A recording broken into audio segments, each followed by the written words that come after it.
Next చూసుకున్నట్టయితే జీతాలు పెన్షన్లు సకాలంలో వస్తున్నాయా? ఇది కూడా సమస్య చాలా ఉన్నాయి. అంటే మేము విన్న కాడికి వస్తున్నాయని అంటే మీకేం సార్ అందరు పాజిటివ్గా చెప్పిండ్రు, మీరు కరెక్ట్ తీసుకునే టైంలో వెళ్ళిండ్రు అయింది వస్తున్నాయి అనేసి మనం కరెక్ట్గా 5వ తారీఖు స్టార్ట్ చేసినాము, 4వ తారీఖే జీతాలు వచ్చినాయి.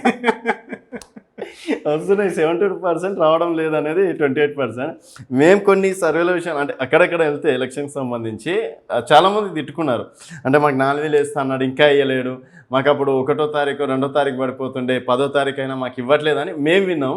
మీ సర్వే మాత్రం అయితే ఇందులో 2 సమస్యలు ఉన్నాయి. ఒకటి, మహిళలకు 2,500 ఇస్తా అన్నది ఇంతవరకు స్టార్ట్ కాలేదు. పెన్షన్ 2016 నుంచి 4,000 పెంచుతా అన్నాడు, అది కూడా రాలేదు. మీకు వచ్చిన నెగిటివ్ అంతా కూడా పెన్షన్ వచ్చింది కానీ 4,000 రాలేదు అన్నది. అయితే ఇక జీతాలు పెన్షన్లు కూడా ఈ ఒక్క మార్చి నెలలోనే 4వ తారీఖు లోపు పడ్డాయి. జనవరి ఫిబ్రవరి పడలేదు. 1వ తారీఖు జనవరి ఫిబ్రవరి 1వ తారీఖు పడలేదు. Okay sir. జనవరి ఫిబ్రవరి నార్మల్గానే 15వ తారీఖు 18వ తారీఖు 23వ తారీఖు వరకు వచ్చినాయి. ఈ ఒక్క మార్చి నెలలో మాత్రమే జీతాలు పెన్షన్లు సమయానికి పడ్డాయి. అంటే 1 to 4 మధ్యలో దశల వారీగా వేశారు. 5th లోగా మ్యాక్సిమం 80% కంప్లీట్ చేశారు 4వ తారీఖు వరకు. అండ్ సార్ మా దృష్టికి ఇంకా ఏఎన్ఎం వాళ్ళకి కావచ్చు, ఫీల్డ్ అసిస్టెంట్ వాళ్ళకి కావచ్చు, వాళ్ళకి ఇప్పటివరకు అంటే 3 నెలలుగా శాలరీస్ పడట్లేదు అని చెప్పేసి అది ఉంది. ఆ సమస్య వాళ్ళకి ఎప్పుడు ఏ ప్రభుత్వంలో ఉన్నా వాళ్ళకి ఒక 3 నెలలు 6 నెలల జీతాల పెండింగ్ అనేది మనం చూసినాం. అయితే మేజారిటీగా ప్రభుత్వాన్ని ప్రజల్ని ఇన్ఫ్లుయెన్స్ చేసే సెక్షన్ ఏదైతే ఉద్యోగ రంగ సెక్షన్ ఉందో వాళ్ళందరికీ మొన్న 5వ తారీఖు లోపు మ్యాక్సిమం 70 to 80% వేశారు గవర్నమెంట్. మిగతా వాళ్ళకు కూడా ఈ 10 రోజుల్లో కూడా మిగతాది కూడా కంప్లీట్ చేసినట్టు అనిపిస్తుంది. Yes sir. అండ్ నెక్స్ట్ చూసుకున్నట్టయితే ధరణి సమస్యల పరిష్కారం మొదలైందా? ముఖ్యంగా రేవంత్ రెడ్డి గారు మొదటగా నుంచి ధరణి తీసేసాం అదే లైన్ మీద ఉన్నారు.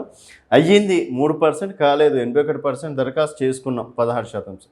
అసలు ధరణిలో ఏముందో తెలుసుకోవడానికి 100 రోజులు సరిపోలేదు సార్. ధరణిలో సమస్య ఏంది, దాని మీద కమిటీ వేశారు, స్పెషల్ డ్రైవ్ పెట్టారు, ఆఫీసర్లని అప్లికేషన్ తీసుకోమని చెప్పారు. ధరలో సమస్య ఏంది, గెట్టు పంచాయతా, సర్వే నెంబర్ మారిందా, అసలు భూమి ఉందా లేదా, ఎన్నిటి మీద అబాండన్ ఉంది, ఎన్నిటి మీద బ్యాన్ ఉంది, అసలు ఎన్నిటి రిజిస్ట్రేషన్ బ్యాన్ ఉంటాయి. ఈ విషయాలన్నీ తేల్చుకొని వాటిని వడపోత పెట్టి అసలు ఇంకోటి ధరణి వెబ్సైట్ని కూడా ప్రైవేట్ నుంచి లాక్కొచ్చి ధరణి పేరు మారుస్తా అని చెప్పారు. ఇప్పటి వరకు అన్ని అప్లికేషన్లు తీసుకున్నారు తప్ప పరిష్కారం అనేది ఒక 3% కంటే కూడా ఎక్కువ కాదు. అంటే వాళ్ళ లెవెల్లో ఎంఆర్ఓ ఆఫీసర్లు, ఎంఆర్ఓలు, ఎండిఓలు వాళ్ళ లెవెల్లో కొన్ని అయిన వరకు చేశారు తప్ప ఓవరాల్గా మెజారిటీ 80% సమస్యలు అయితే అట్లాగే ఉన్నాయి. ఇంకా ఓకే సార్. అండ్ ఇంకా మీ ప్రాంతంలో కరెంట్ కోతలు ఉన్నాయా? ఇది సార్ ఉన్నాయి అనేది 33%, లేవన్నది 40%. మీకు ఎట్లా ఇస్తున్నారు అనేది నాకు అర్థం.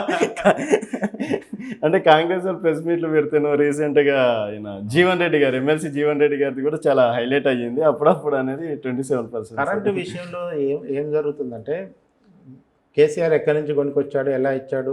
కేసీఆర్ విషయంలో జనం ఫస్ట్ మెచ్చుకునేది అంటే కరెంటు నీళ్ళు ఇచ్చిండ్రు అబ్బాయి, ఏమన్నా చేయని. కేసీఆర్ మీద బారాకూన్ మాఫ్ ఎట్లుంటే తెలుసా, అరే ఎన్ని లక్షల కోట్లను చేయని, నాకైతే 2,000 ఇచ్చింది కానీ నెలకానే. జనం హ్యూమన్ టెండెన్సీ ఎట్లుంటుందంటే రాష్ట్రం ఎటుపోయింది, దేశం ఎటుపోయింది, మన సంపద ఎటుపోయింది, ఎవడు దోచిండు, ఇవన్నీ వద్దు, నాకు రావాల్సిన కళ్యాణ లక్ష్మి వచ్చిందా, గృహలక్ష్మి వచ్చిందా, కరెంట్ వచ్చిందా, ఇంతవరకే చూసే ప్రజల యొక్క పర్సెప్షన్లో ఉంటుంది. అయితే కరెంటు కోతలు అంత విపరీతంగా ఏం పెరగలేదు అక్కడ. ఉమ్మడి ఆంధ్రప్రదేశ్లో కరెంటు కోతలు అంటే ప్రతిరోజు ఆల్రెడీ ఇసుకర్రలు విసురుకునే బ్యాచ్ అంతా మధ్యాహ్నం పూట ఇంటి ముందర కూర్చొని విసురుకునే వాళ్ళని కొన్ని 100 మంది చూసినాను నేను. ఆ పరిస్థితికి ఇంకా రాలేదు తెలంగాణ, ఇప్పుడైతే రాలేదు. కాకపోతే ఏంటంటే ఈ 33% కూడా ఎట్లా అంటే లాస్ట్ ప్రభుత్వంతో పోల్చుకొని చూడబట్టి ఈ మాత్రమైనా ఉంది. లాస్ట్ ప్రభుత్వంలో మీరు కనీసం హైదరాబాద్ లాంటి మేజర్ సిటీలు, టౌన్లలో అన్నిట్లో మెయింటైన్ చేశారు కరెంటుని. గ్రామాలలో ఎప్పుడు 10 గంటలకు మించి ఏం చేయలేదు. పంటలకు కూడా 10 గంటలకు మించి ఆయన 24 గంటలు ఉచిత కరెంట్ ఇవ్వమని మాట్లాడారు. కానీ అంత అబద్ధం అనేది తర్వాత వచ్చిన కాగ్ రిపోర్ట్లను వాటిని బట్టి కూడా మనకు తెలిసింది. సో అందుకనే కరెంటు కోతలు ఉన్నాయి, అప్పుడప్పుడు జరుగుతున్నాయి. మీ కొన్ని ఇక్కడ విషయం ఏంటంటే కరెంటు డిపార్ట్మెంటే కాదు, చాలా డిపార్ట్మెంట్లలో అధికారులు ఇంకా ఈ కొత్త ప్రభుత్వాన్ని సహకరించట్లేదు. చెప్పారు కదా సార్, కరెంటు విషయం కూడా చెప్పాడు ఆయన. కరెంటు ఈఆర్సీ గురించి కూడా చెప్పాడు. రెగ్యులేషన్ కమిటీ చైర్మన్ డ్రామాలు చేస్తున్నాడు ఆయన. ఇవన్నీ దీనికి ఆ పర్మిషన్ కావాలి, ఈ పర్మిషన్ 100 యూనిట్లు అమలు చేయమంటే పర్మిషన్లు కావాలంటున్నాడు. సో అందుకనే ఇది ఇక్కడ కొంత గవర్నమెంట్ ఇబ్బంది పెట్టే అధికారుల వల్ల కూడా ఈ మాత్రం డిస్టర్బెన్స్ అనేది జరుగుతుంది. Okay sir. అండ్ నెక్స్ట్ మీ ప్రాంతంలో తాగునీటి సమస్య ఉందా? ఉంది 31% లేదు 45%, అప్పుడప్పుడు 24%. ఇదెందుకు తీసుకోవాలి? పర్టికులర్గా సాగునీరు లేకపోవడానికి కారణం ఏంటంటే 10 నెలల నుంచి వర్షాలు లేవు. ఓకే.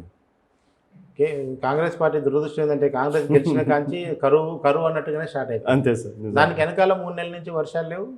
అది అధికారంలోకి వచ్చిన 3 నెలల తర్వాత వర్షాలు లేదు. దీనివల్ల ఏమవుతుందంటే భూగర్భ జలాలు పోయినాయి, పంటలు ఎండిపోతున్నాయి కొన్ని చోట్ల. అక్కడ కాళేశ్వరం ఏమో కన్ఫ్యూజన్లో ఉండి దాన్ని ఓపెన్ చేయాలా, నీళ్ళు వదలాలా లేదా, దాని మేడిగడ్డ కింద అనే అదొక చర్చ ఆగిపోయింది.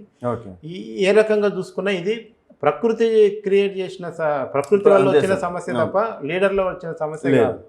ఇక తాగునీరు అయితే నేను మా అపార్ట్మెంట్లోనే రోజు 2 ట్యాంకర్ తెప్పిస్తున్నా. ఓకే. హైదరాబాద్లో ప్లస్ బెంగళూరు సంగతి చూడండి. ఇంకా గ్రామాల ప్రాంతాల్లో వాటర్ క్యాన్ల పరిస్థితి, మీరు పోయి ఫిల్టర్ నీళ్ళ అమ్ముడు, ఇవన్నీ మీరు చూసుకుంటే ఏ రకంగా చూసుకున్నా కొంచెం గతం కంటే పెరిగింది, సమస్య పెరిగింది. ఈ రెండింటికి కూడా ప్రభుత్వం యొక్క వైఖరి కంటే కూడా ప్రకృతి వల్ల వచ్చిన ఇబ్బంది ఎక్కువ కనిపిస్తుంది. కానీ ప్రతిపక్షాలు మాత్రం కాంగ్రెస్ వచ్చింది, కరువు వచ్చింది అని సింపుల్గా చెప్పేస్తారు కదా, అది అట్లా కలిసి వచ్చింది అట్లా ప్రతిపక్షాలు.